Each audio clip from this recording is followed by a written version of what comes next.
Hello everyone, happy summer. I hope you're all doing well. I'm just going to record a couple videos here to give you some examples of working through the problems on this summer work. Before I get into the examples, I just want to give a little bit of justification for why I'm giving you these problems. So the two sets of homework, one is on algebra and then the other is on unit conversions. The algebra one is meant to practice algebra so that you're ready to use it almost without thinking during the school year. So you can think of algebra as one of the basic skills used in physics. So it'd be kind of like the skill of like spelling when you're trying to write essays, or the skill of dribbling when you're trying to play basketball. So it's just a fundamental thing that you'll use throughout all of it. And if you've got a weakness in it, it's good to address that beforehand and work on that, do some drills before you get into actually learning the game or learning how to write essays.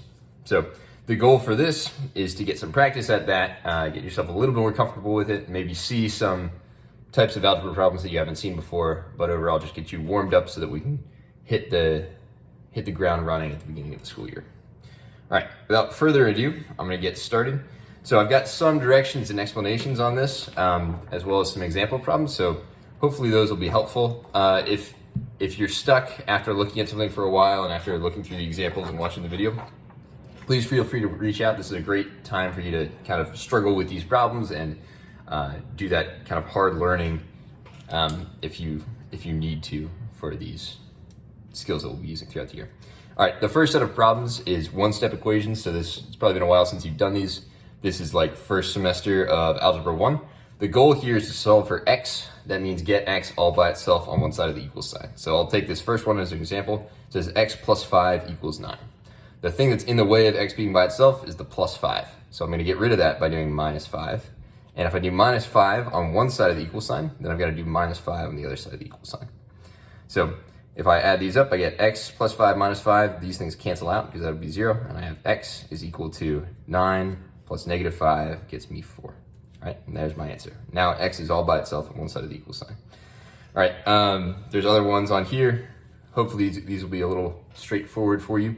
For a square root, I don't know how much you've practiced that one, but the powers and roots are inverse operations. So to undo this, that's a square root. So to undo that, I got to square both sides. So the square root of x squared is just going to be x, and then 5 squared is 25. All right, so that's how I do that one. For this one here, you got to take the third root. So that means figure out what times itself 3 times would equal negative 27 to solve that one. All right, good. After that, we're going to get into literal equations. And so this is the set of skills that we'll be using throughout our physics class. We're going to be doing algebra, but just in terms of letters a lot of the time, not necessarily plugging in numbers and figuring out a number answer for x. So we'll be taking formulas, we'll be rearranging them using algebra to highlight some variable that we're interested in looking at. All right, so again, the idea of solving for a means get a all by itself on one side of the equal sign. So a plus c equals v. The thing that's in the way of a being by itself is the plus c. So I'm gonna do minus c here. Minus c on both sides. I've got a is equal to v minus c. I can't actually find an answer for that because v and c are not like terms. So the way I'm gonna write out my solution here is a is equal to v minus c. So it's very straightforward, all right? Let's see, I'll do another one here. Let's do another root. So n is equal to square root of a. I've got to square both sides if I want to get a by itself. Square both sides, so I get n squared is equal to square root of a squared. The squared cancel out. I get n squared is equal to a. So a is all by itself on one side of the equal sign, so I'm done. The a does not have to be on the left-hand side. It could be on either side. Again, that's your goal for all of these. They should be just one step for each of those. All right, so following that, this is slightly more complicated, taking it up a level. This is multi-step equations. I think might just be two-step equations, but we're trying to get x by itself again. I'll tackle this one here. One of the key parts here, if we've got multiple steps, is we want to tackle these operations in the reverse of the order of operations. So the order of operations is something that I've got notes on that first page. So when you're plugging in a number for x and trying to figure out what the overall answer is, you're going to follow the order of operations. If you're trying to figure out like what x is, so if you don't know what x is and you're trying to isolate x, you're trying to solve for x, you're going to do the reverse of that. It's kind of like you're taking apart this tower of stuff instead of building it up to get an answer.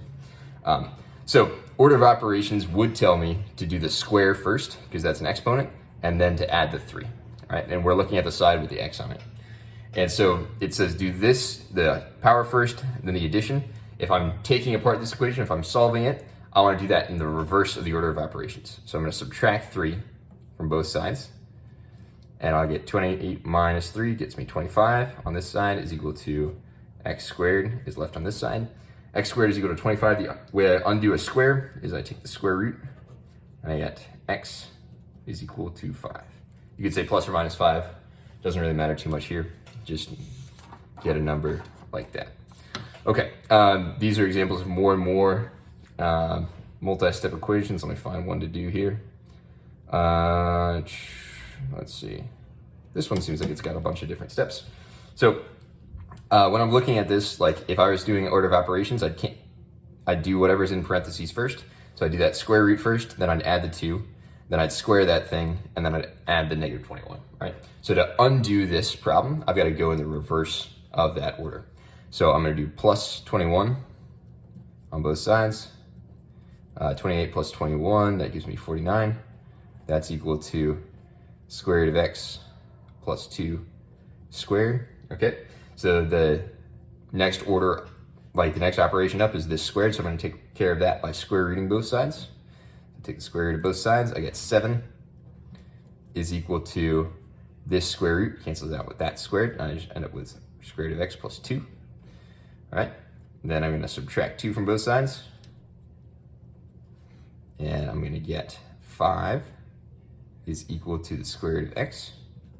All right, and then the way that I undo a square root is I'm going to square both sides. So I'll square that side, I'll square this side, I get 25 is equal to x. And I'm done, because the x is all by itself on one side of the equal sign. All right, so that's all examples with, these are called non-literal equations, or just equations where everything but the x is a number.